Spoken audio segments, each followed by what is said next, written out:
welcome back to my channel. Today I'm going to be sharing with you my personal postpartum must-haves. I had a vaginal delivery for my first baby and I am due with our second in about 6 weeks. So I am expecting a second vaginal delivery, but you know, things can always change. So I might end up with a C-section. In that case, some things I won't need from what I've prepared, but based on my first delivery, this is what I recommend. So this is the basket that I have prepared for my bathroom.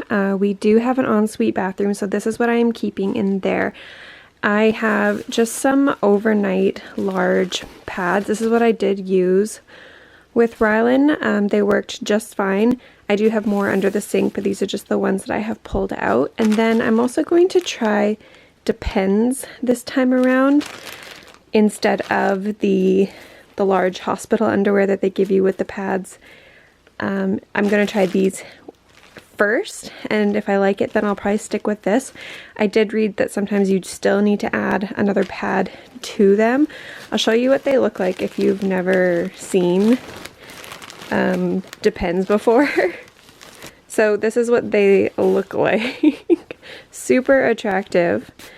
But then they do have the pad lining inside, which you can sort of tell. So obviously not as thick as these ones. So depending, you know, how you're healing, you might need to double up.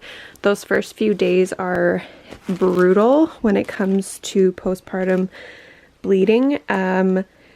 Just so you're aware, it does get better. So it took me about 2 to 3 weeks to be completely normal again. So I went through quite a few of these. And then with these, I also used Tux pads. Now you can make your own padsicles, as they call them, which is like aloe vera gel, witch hazel, all that stuff. And then you line your pads, reseal them back in their package, and then stick them in the fridge. I have a toddler. I am very pregnant. That is not something that I want to do.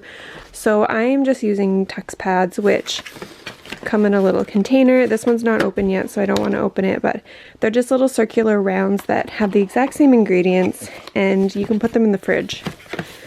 So what I would do is I would take a pad, line them with like 2 or 3 of these guys, and then I would stick on a soothing gel, like a numbing gel, a lidocaine gel. In the States, I know you have the Dermoplast spray. We don't have that here, so the hospital just provided me with a gel to put on top, and it just helped with itching, basically that, just to kind of soothe down there. This is for hemorrhoids, so with a vaginal delivery, there's lots of pressure down there, lots of stuff happens. So these were very handy to have. I do have another pack of these in my hospital bag. With that comes stool softeners. I definitely took these after I gave birth with Rylan because that first bowel movement is frightening. Not gonna lie, it wasn't as bad as people make it out to be, but the fear was definitely there. So do recommend keeping stool softeners on hand. I only had to use these 1 or 2 times and then I was fine. It's just that initial first time, it's very frightening. This is a Peri Rinsing bottle, which the hospital did provide to me. So I do plan on getting another one, obviously, from this delivery. So I kept it. You put in like lukewarm water and you just rinse down there after you go to the bathroom. You will not be wiping anytime soon after delivery, so this definitely handy. You can buy those, I think it's the Nose Frida brand. I can't remember what it's called, but they have one where it's basically this, but angled up so you don't have to angle it all awkward, but I'm fine with this. It was free from the hospital, so going to keep that on hand.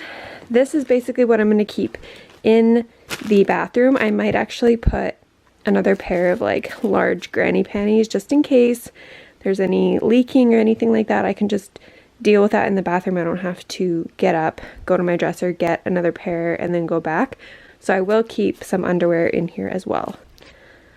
As far as healing, I had an episiotomy with Rylan, so I had stitching down there, which was very, very, very uncomfortable. I'm not gonna lie. You're not supposed to bathe after you give birth just because moisture can produce bacteria and infection, but they do recommend a sitz bath, which is just basically a quick little rinse in Epsom salt water and then you get out, so you don't actually fill the bathtub. So this I wish I had the first time around because it was super awkward trying to squat in the bathtub just to kind of like dip down and then get out. But it definitely helped with the itching and the swelling and everything like that. So I ended up buying this from just my local drugstore. It says ideal for episiotomy, postpartum recuperation, hemorrhoids, all that good stuff. So this, instead of having to like fill your bathtub, you just put this on the toilet, somehow the water gets in there, and then you just a quick little rinse and you're done. You're not supposed to do this a lot just because, again, water down there just promotes bacteria. But this is just, I just got the Walmart brand Epson Salts. They do have specific like postpartum Epsom salts, but I mean, I think it's just a cash grab. It's all the same. So that is what I will be using for sure. This is the postpartum girdle band, whatever you want to call it, that I used after I gave birth with Rylan. And I definitely think it helped bring everything kind of back together. You don't feel as flabby, whatever, when you were wearing this. It's not the most comfortable one to sit in. They do make more expensive, proper ones that are comfortable to sit, stand, go out in. This was just a cheap one off Amazon, but I mean, it still does the trick, so I'm gonna use it again. I don't see the point of buying another one. And when I initially tried it on, it was so tight. I thought I ordered the wrong size, but that's the purpose of it. And then the more I wore it, the more I could tighten it further and further in, and I knew it was working. So do your research. Some people think these do nothing, and then other people really stand by them. So I had a good experience using this, so I will be using it again. As far as breastfeeding, postpartum recovery, I didn't breastfeed for very long with Rylan, so I don't have a whole lot of advice on this one. But what I do know was the cracked nipple situation, it is brutal.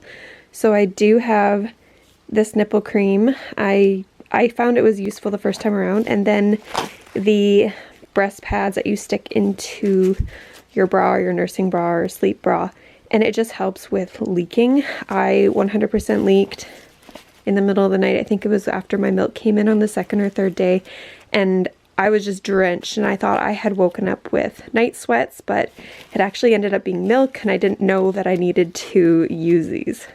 These are just the Medela Disposable breast pads. You can get the reusable ones that you throw in the washer, but again, time is of the essence for me, so I'm fine with the disposable ones. And then this is actually what I bought when I gave birth to Rylan, but I never ended up using it. Just again, we didn't have a great experience with breastfeeding, so I am hoping this time around is different. But these are, I think there's two of them, yeah, 2 reusable packs. You can put them in the fridge to help with relieving engorgement pain, or you can put them, I think it's in the microwave or maybe hot water, and it helps relieve mastitis, plugged ducts.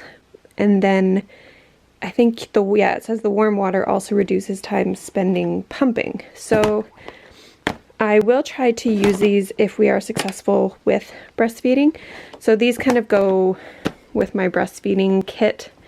Again, don't really know how it's going to go this time around, but I will be optimistic. As far as some other postpartum items that I will be using, I'm going to be using a table tray for the bed. I did not spend a lot of time in bed after I gave birth to Rylan, and I really regret not doing that. I wish I had just spent my time recovering, focusing on breastfeeding, bonding, and just taking it easy. I think I felt like I needed to bounce back and visit with our family that was in town helping us, so that is one thing that I will be making sure I spend time doing.